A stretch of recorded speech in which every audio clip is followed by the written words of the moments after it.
Welcome to Election Speakout. Good evening, and my name is Marlene Byrne, and I am the Voter Service Chair of the League of Women Voters of East Multnomah County, or EMCO, as we're called. And this is Susan Foster, who's a member of EMCO, and she has been my right-hand man, or woman, excuse me, this season. First of all, let me tell you a little bit about the League. We have had a long history in Oregon and nationally. We were formed in 1920 in anticipation of the 19th Amendment, which gives the women the right to vote. And from the very beginning, our aim has been to educate the voter and the citizens on the measures that the League has voted on, has studied, and reached a consensus on. And the League can support any improved legislation, either locally, statewide, or nationally. The League of Women Voters is a political, nonpartisan organization. Now, before the presentation begins, I want to tell you a little bit about some of the basic voting patterns in East Multnomah County and Oregon. As you know, Oregon has a vote-by-mail election only. Now, to be able to vote, you must have been registered by the 16th of October, and you have to register with your party affiliation. And you have to do all this by October 16th. The ballots are going to be mailed October 19th to 23rd to all registered voters.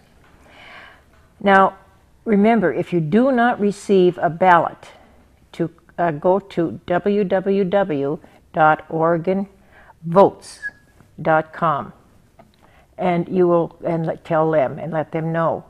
Or you can call your elections bureau and let them know that you did not receive your ballot. Then on November 6th, vote. Most important, vote. Remember, postmarks on that date don't count, and they don't make you have a good ballot. So get that voting done. Another very important website that we think is very easy and efficient is Vote 411. To do that, you just enter the website 411, press enter, .org, press enter, and then you put in your address, including your zip code, and hit enter again, and up pops all the information that is pertinent to your address only. Your address. I think that is about all of the things that we have to go over for 411, and now I'm going to give you to Susan, and she's going to begin our presentation. Well, thank you, Marlene. What I thought we would do tonight is spend our time talking about those measures which may have the most impact in East County, Gresham, and the other three cities, in the Gresham and the East County area. One of these in particular is a local issue, and that's for the election of a mayor and councilors. This is would be a charter amendment. It was put on the ballot by initiative petition. It was recommended by the Charter Review Committee that studied the charter for 2 years, but was not accepted at City Council. Since then, there has been an initiative petition campaign, and they filed, and this is now on the ballot. The question they're asking you, should the Gresham Charter be amended to elect the mayor at large and the councilors who would be living in 6 districts? You would have to be councilor to be elected from a single district and would have to live in that district.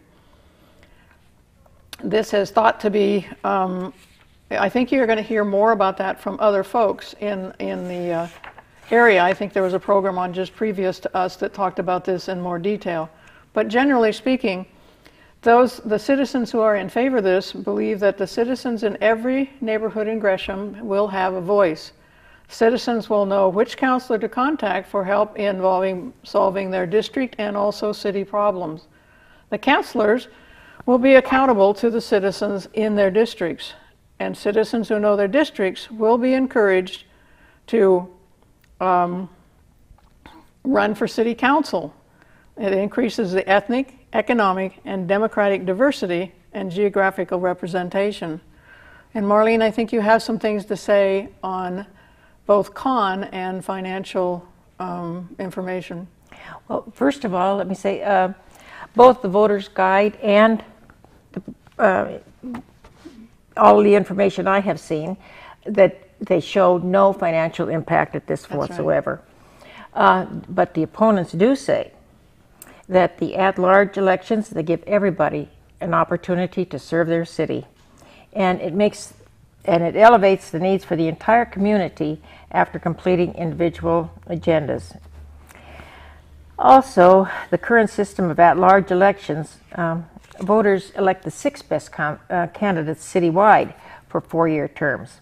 With redistricting, you vote for all 6, and your vote for all 6 would be sacrificed, and your vote will be diminished. Thank you. It is a decision that each of you has to think about seriously, as all of these are, and consider if you would prefer to have vote for all of the councilors, or if the mayor in either case will be elected at large by the whole city, or if you would prefer to vote for your councilor in a district.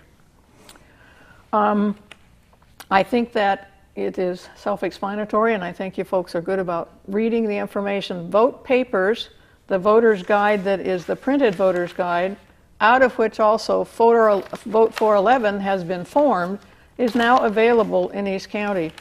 So you'll look in libraries and retirement homes and so on. So you have a number of sources to get information. And it's important that you educate yourself to vote, as Marlene has said, which is quite true. A second issue out here that I think is an important issue, but I've heard very little, if anything, about it for this election, and that is to determine a permanent levy for the Multnomah County Library. The question the levy asked, it was put on the ballot by a 100% vote in favor of this by the entire Multnomah County Commissioners. And the question is, should dedicated library district fund Multnomah County library hours, services, and rate limited to $100.24 per thousand assessment begin in 2013? The financial impact on this is a little different. There's a temporary levy, a 3-year temporary levy at the present time, and it levies somewhat less than that. It's, I think it's, what, 98 cents? Or, about 98 cents per 1,000. So there's a little increase in the amount of money that would be required with a permanent levy, but there's a difference between a temporary levy and a permanent levy. The temporary levy is subjected to compression. Now, we had lots of talks about compression in other elections. The state allows $10 per 1,000 to be allotted to tax measures that appear on the ballot, so that all the tax measures that pass have to be within that $10 limitation per 1,000 on taxes on houses. What this means is, if you pass 6 or 7 new ones on top of the ones we also already have, each levy will not get its full amount. And they will make a ratio or a judgment between these levies, how much each levy will get of their amount that they are trying to assess. In fact, the limit set by Measure 5 in 1990, the taxes were increased by as much as 35 cents per 1,000 of assessed value up to the $10 limit. What happened is, because there were so many other tax measures, the levy has never been able to collect the full amount of funding that the voters passed for it. With a permanent levy, it is not subjected to, it's a taxing district and is not subjected to compression.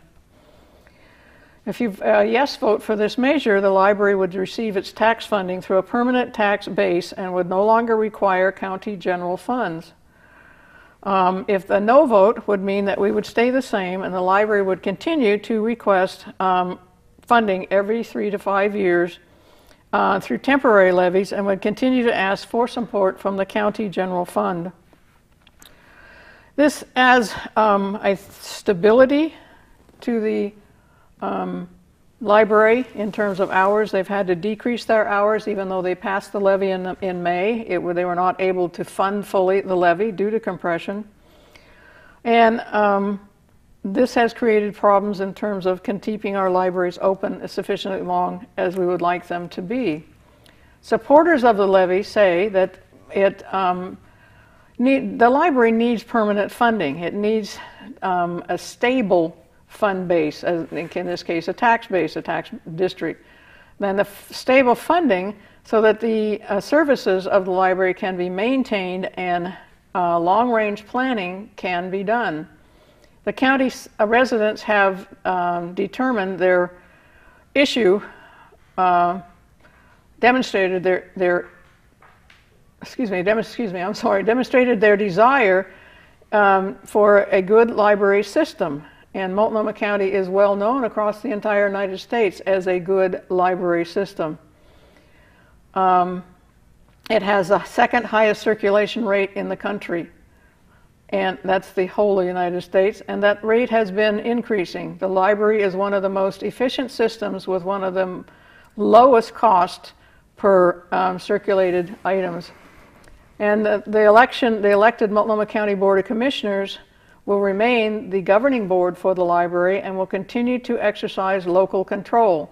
The library will also continue to be subject to periodic audits by the elected county auditor acting independently of the Board of Commissioners.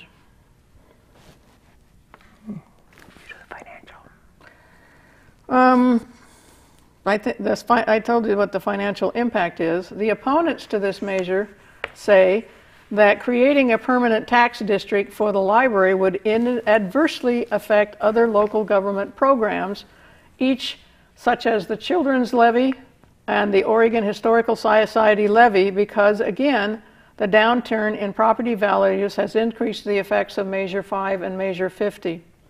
Voters should be able to periodically review library funding, and the county library is already better funded than almost most urban libraries, and there is no need for a new funding base. So I don't know. It's up to you to decide this kind of a system, but you need to keep in mind the idea of compression. And one thing that the vote paper that we have and are distributing at this time has a section on compression and what compression and property taxes, how they relate, and what it means in terms of local government. I think that would, unless you have some questions, Marlene, I think that pretty much covers. No, I think we can go on to Ballot Measure 80. Right. We were asked to talk about certain specific measures. Yes. So here we are, folks. This is one with which some people who are talking about it have very little experience, but this is Measure 80, and Measure 80 is the marijuana legalization. The marijuana legalization would change the state law at the present time, but would have no effect whatsoever on federal law. The federal law bans the sale, the use, and sale, use, and production of marijuana. The title of this is it allows personal marijuana, hemp cultivation, use without a license, and they will create a commission to regulate commercial cultivation and sale. This is a statutory measure put on the ballot by initiative petition. Great. Finance. And now the financial impact. The financial impact is quite long and lengthy. And the cost of operating the Cannabis Commission will be similar to that of the Oregon Liquor Control Commission, which is approximately $22 million a year. Now, the total revenues to state government are very indeterminate, but the revenues from the sale and the tax of marijuana are likely to be sufficient to offset the expenditures of the commission. So the state expenditures will be reduced by 1.4 to 2.4 million a year. Now, the state pays for felony marijuana offenders with related convictions in the prison and probation. It's not yet determined the number and the difficulty of the federal challenges to the Oregon law. making the potential impact really unpredictable. It's a possible 1.6 to 3.3 million a year in court cost cases. And the impact on local law enforcement, district attorneys, and courts, they are all indeterminate. A yes vote on this measure would pass the measure, and it would replace all existing state and local laws relating to marijuana except for the medical marijuana laws. It would also not affect the laws on driving under the influence of intoxicants, marijuana being classified as one. Personal use and cultivation of marijuana would be permitted. Marijuana would be regulated and sold in state licensed stores and taxed similar to liquor. Federal law, on the other hand, prohibits that cultivation, the sale and use of marijuana, and it will not be changed as a result of this measure, and therefore there will be a conflict, an ensuing conflict over the state law and the federal law. No means that the situation will stay the same as it is now, that marijuana is not legal to sell, use, or cultivate except for the medical marijuana program in Oregon. In 1935, marijuana was legal in Oregon and a whole lot of other states. 1973, Oregon decriminalized small amounts, something less than an ounce, and determined it was a misdemeanor. 1986, the voters of Oregon defeated a measure that's very similar to the one in front of you now, which would have made marijuana cultivation and use legal. In 1998, Oregon voters passed the medical marijuana law allowing the use for medicinal purposes. And in 2010, we defeated the tax that would have allowed medical marijuana dispensaries. Hemp consists of, it is one of the strains of cannabis sativa, which is the scientific name of marijuana. It has less than 0.3% THC, which is a psychoactive compound in marijuana. In 2009, however, the Oregon legislature passed a law to allow and establish the cultivation of industrial hemp, should the federal law change to permit cultivation. Measure 80 would amend the state law to allow, again, regulated growth, sales, possession of marijuana. The Cannabis Commission is set up to license qualified growers, license processors and packages, license stores to sell marijuana, set standards, establish retail prices for marijuana, and collect fees.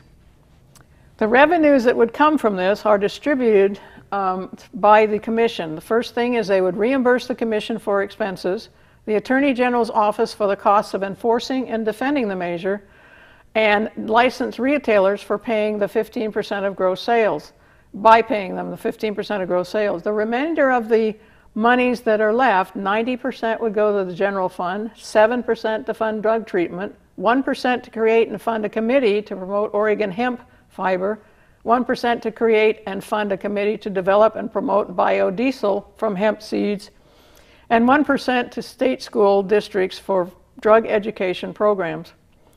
This bill would also require that the state attorney general defend the law in federal courts and to defend Oregon citizens from prosecution. The supporters for this say that, like liquor, cannabis would be only sold to adults 21 and older. And we would keep all our DUI laws, so driving shouldn't be a problem. Regulate the growth and sale would probably diminish the black market on revenue generated for the state while reducing the amount spent on law enforcement and prisons, and allow the industrial production of hemp without state regulation. And it would lead to job creation in the cannabis industries. The opponents, however, the opponents say that while there is a greater availability, the youth will not be able to legally purchase it, but that availability is there, such as it is with alcohol, and they would have greater access, which could lead to drug abuse and crime. And passing this measure would be a legal nightmare for Oregon, since the federal law would still prohibit marijuana. Any increase in revenue is not worth the impact on the community and the youth. And if passed, drug cartels would monopolize the market, decreasing public safety and increasing law enforcement costs. And the last but not least, it would undermine the public health and safety in Oregon. The last issues that we will talk about today are 3 in number. It's Measure 82 and 83 that deal with privately owned casinos, and the measure in Wood Village for the vote by the host city to allow or not allow the casino to be built in their city or town.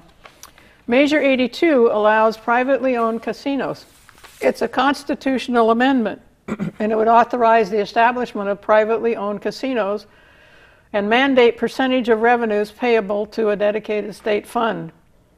The League of Women Voters has, throughout its history, cautioned people to be careful with constitutional amendments. Once they are placed in the Constitution, they are very difficult, near to impossible, to remove. It requires a 2/3 vote of all members of the 2 houses in order to remove something from the Constitution. Now, it sounds simple, but it rarely is ever done. There's an indeterminate financial impact, I think. You have any ideas on this? Yes. As you said, the financial impact is indeterminate. And if it's established, the Oregon Lottery, especially the video lottery, would have less revenue, between 32 and 54 million. And that depends on some assumptions. And that includes that you have 300 million in investment in the casino property itself, and 2,200 or 2,200 slot machines and 100 table games. Sounds interesting. If you vote yes for Measure 82 and it passes, it would amend the Constitution to authorize the voters of the state and host city to approve privately owned casinos. It would require such casinos to give 25% of their monthly adjusted gross revenues to the state lottery for specific purposes. Those purposes, such as it says, have to do with education funds and so on. If it's voted down or it fails, the current law would be maintained, which does not allow privately owned casinos within the state. Supporters of this particular measure say that it's a good idea because it would provide us with jobs, needed jobs, and provide economic development. Oregon voters should allow non-tribal casinos so that the state could benefit economically. They also say that privately owned casinos will give 25% of the adjusted gross revenue to important public needs like education, local governments, and law enforcement. To minimize competition with tribal casinos, privately owned casinos would only be allowed in cities no closer than 60 miles from an existing tribal casino. Now, our opponents say that it could negatively impact the jobs in small businesses, especially the video lottery games. And the Oregon Lottery currently benefits Oregon, and it would primarily benefit the public investors. And most revenues are generated in the Portland area, and the casinos would reduce revenues, which are important to the city and the state. And tribal casinos are a major source of jobs and revenue for the tribes. And the public lottery or public commission in Oregon could reduce the amount of revenue that goes to these tribal casinos to help their own community. The lottery, by law, 84% of the total amount of the lottery revenues must be returned to the public. 50% as prizes, and the remainder for public purposes: education, state parks, watershed conservation, and salmon habitat. And in addition to these statewide allocations, every county receives a portion of the net receipts for local economic projects. So, yes vote, it would amend the Constitution to authorize voters of the state and host city to approve of privately owned casinos. It would require such casinos to give 25% of their monthly adjusted gross revenues to the state lottery for specific purposes. If the measure fails, then the current law would be maintained, which does not allow privately owned casinos within the state, and tribal casinos are authorized by gaming compact between state, federal, and tribal governments. Measure 83 is a companion to this, and it would allow the casino to be placed in Wood Village at the old Multnomah Greyhound Park. Again, it's a statutory measure and is placed on the ballot by initiative petition. The probable yes vote would authorize single privately owned casino in Wood Village and require 25% of the adjusted gross revenues to the state lottery. A no vote would say that current law is maintained and no privately owned casino would be built in Wood Village. The vote by the city of Wood Village is a yes or no vote, and if 82 and 83 pass, their vote would authorize from the citizens of Wood Village whether they would allow or would not allow a casino to be built in their town. Measure 83 depends on the passage of 82. It repeals the constitutional prohibition of non-tribal. The revenue distribution of the 25% is 80% to the lottery, and for 58%, out of that 80%, 58% goes to education, 4% to local governments, and the remainder to other public purposes. The remaining 20% of the monies would be distributed too many numbers, I know. 75% to local government, 15% to tribal governments, and 5% each to Oregon State Police and the Problem Gaming Treatment Fund. Supporters say that 3,000 temporary jobs and 2,000 permanent jobs with benefits would be produced. It could be a positive economic impact on the area. It provides money to give back to the lottery and benefits state and local government. It would be the first tax-paying casino in the state, paying gaming, property income, hospitality, TriMet taxes, and could generate needed funds for school.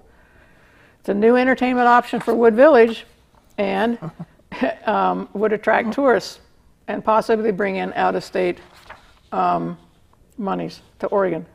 Almost done. Again, this measure is indeterminate, and if it's constructed, the Oregon State Lottery would receive between 32 and 54 million in additional net revenue.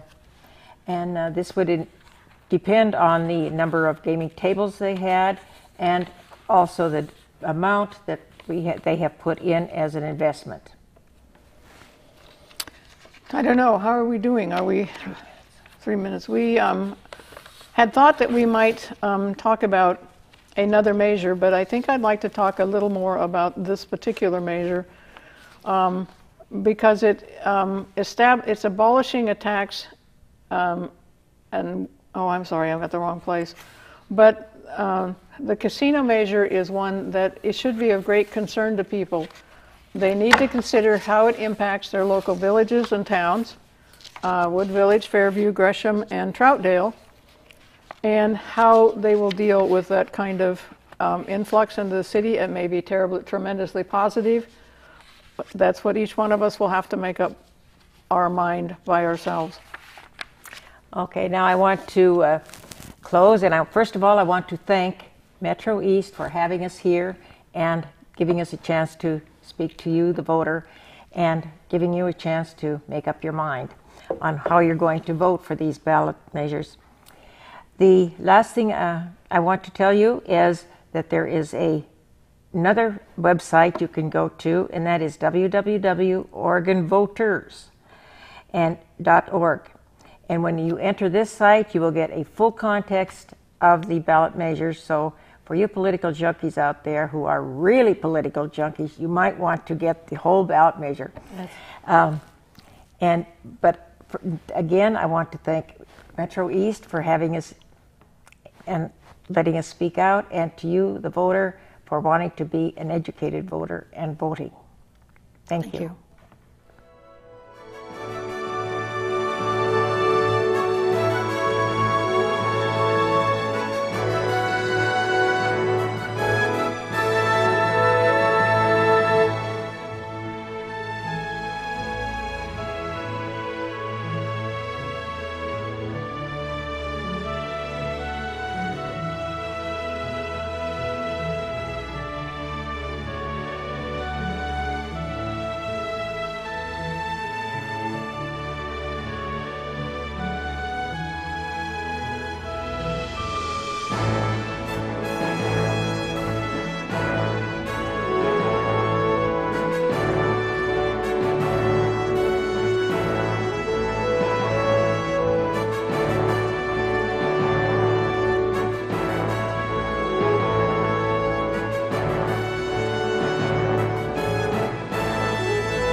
is a big deal and one of the most powerful things you can do.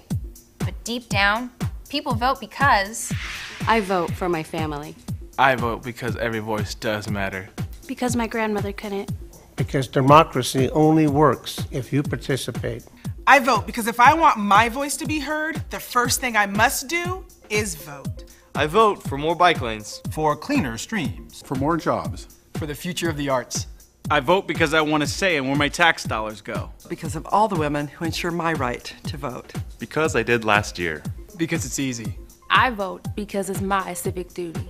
And I vote because I can. Register, engage, vote. It's in your hands.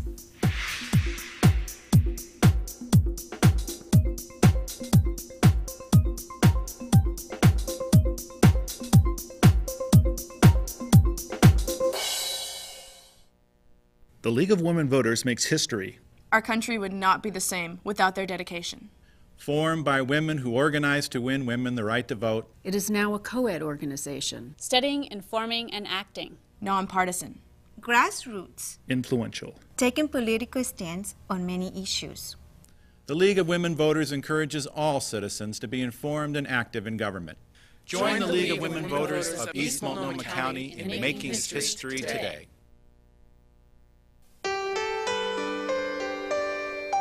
If you took away a star for every 1 million people who didn't vote, and a stripe for every 5 million non-voters, and a patch of blue for the 10 million people who didn't care, exactly what kind of flag are we waving?